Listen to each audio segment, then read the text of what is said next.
141 কোটি জনসংখ্যা অধ্যুষিত চীনের রয়েছে বিশ্বের অন্যতম প্রাচীন ও সমৃদ্ধ ইতিহাস। আজ আমরা আপনাদেরকে নিয়ে যাচ্ছি চীনের সেই সমৃদ্ধ ইতিহাসের একটি অংশ, চীনের মহাপ্রাচীর। এটি চীনের উত্তরাঞ্চল জুড়ে বিস্তৃত একটি বিশাল প্রতিরক্ষা প্রাচীর, যা বিভিন্ন রাজবংশের সময় নির্মাণ ও সম্প্রসারণ করা হয়। প্রাচীনকালে শত্রুর আক্রমণ প্রতিহত করা এবং সীমান্ত রক্ষার জন্য এর গুরুত্বপূর্ণ ভূমিকা ছিল। চীনের প্রাচীরের মোট দৈর্ঘ্য বিভিন্ন শাখা ও পরিশাখা সহ প্রায় 21,000 কিলোমিটার। পাহাড়, মরুভূমি, দুর্গম ভূখণ্ডের মধ্য দিয়ে এর বিস্তার মানব সভ্যতার অসাধারণ নির্মাণ ক্ষমতার পরিচয় বহন করে।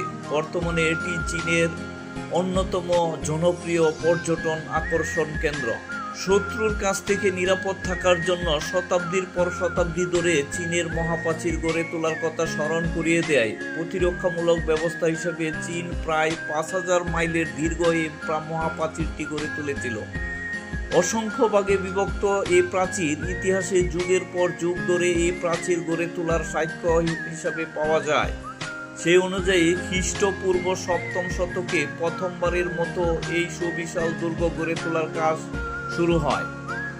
তবে এই প্রাচীর নির্মাণের উল্লেখযোগ্য অংশটি ছিল মিং শাসনামল। শুরুতে চীনাদের জন্য সবচেয়ে বড় হুমকি ছিল উত্তরের দিকের মুঘল প্রতিবেশীরা। খ্রিস্টপূর্ব 14শ শতক থেকেই উত্তরাঞ্চলীয় যাযাবররা চীনাদের সীমান্ত সংলগ্ন এলাকাগুলোতে বসবাস শুরু করেছিল। কঠোর সংগ্রামের মধ্য দিয়ে তারা ওই এলাকায় বসবাস করত।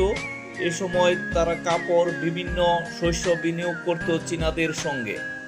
সংখ্যার দিক দিয়ে চীনাদের চেয়ে অনেক কম হলেও ক্রমে সার্বভৌমত্বের জন্য হুমকি হয়ে উঠেছিল এই যাযাবর গোষ্ঠী।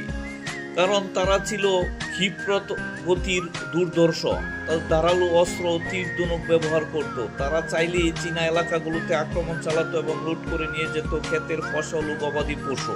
এইসব থেকে পরিত্রাণ পাওয়ার জন্য ধীরে ধীরে গড়ে ওঠে মহাপ্রাচীর। চীনা প্রতিরক্ষা মন্ত্রণালয় সূত্রে জানা যায়, 1443 সালে উত্তর পশ্চিমাঞ্চলের সৈনিকদের সংকুচিত করে নিয়ে আসা হয়। তারা প্রাচীরের সিগন্যাল টাওয়ারগুলোতে মাসের পর মাস, এমনকি বছরের পর বছরও অবস্থান করত।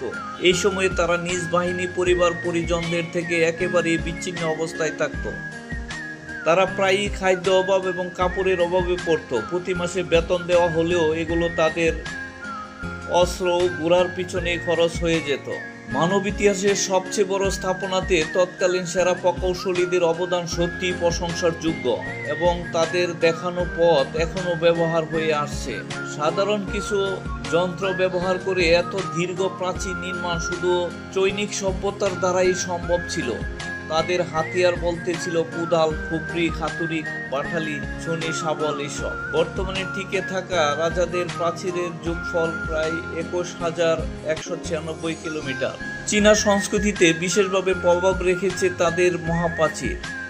প্রাচীরের বিভিন্ন অংশে মন্দির দেখা যায়। এসব মন্দিরে চীনারা তাদের ইতিহাসের মহৎ ব্যক্তিদের স্মরণ করে। এর মধ্যে জোয়ান ইয়োর নামটি বিশেষভাবে উল্লেখযোগ্য।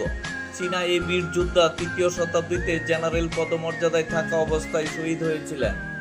মহাপ্রাচীরকে চীনারা বীরত্বের নিদর্শন হিসাবেও মনে করে।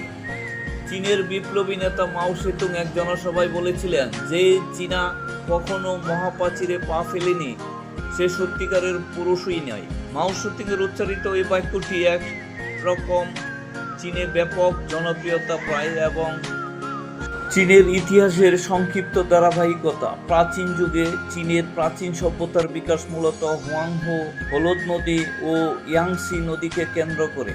কিং রাজবংশ সম্রাট কিং শি হুয়াং প্রথমবারের মতো বিভিন্ন রাজ্যকে একত্রিত করে ঐক্যবদ্ধ চীন প্রতিষ্ঠা করেন। হান রাজবংশ যুগে চীনের অর্থনীতি, সংস্কৃতি, বিজ্ঞান ও বাণিজ্যে ব্যাপক উন্নতি লাভ করে। তাং ও সাং রাজবংশ চীনের সংস্কৃতি ও আন্তর্জাতিক বাণিজ্যের ব্যাপক বিকাশ ঘটায়। মঙ্গল ও মিং যুগ কোবলাই খানের নেতৃত্বে মঙ্গলরা চীন শাসন করে এবং ইউয়ান রাজবংশ প্রতিষ্ঠা করে। পরে মিং রাজবংশ ক্ষমতায় আসে। চিং রাজবংশ ছিল চীনের শেষ সাম্রাজ্যিক রাজবংশ। 19 শতকে বিদেশি শক্তির চাপ অফিস যুদ্ধ, অভ্যন্তরীণ রাজনৈতিক সংকটের কারণে সাম্রাজ্য দুর্বল হয়ে পড়ে। 1911 সালের বিপ্লবের পর রাজতন্ত্রের অবসান ঘটে এবং 1912 সালে চীন প্রজাতন্ত্র প্রতিষ্ঠিত হয়। দীর্ঘ রাজনৈতিক সংগ্রামের পর 1949 সালে মাও সেতুংয়ের নেতৃত্বে গণপ্রজাতন্ত্রী চীন প্রতিষ্ঠিত হয়।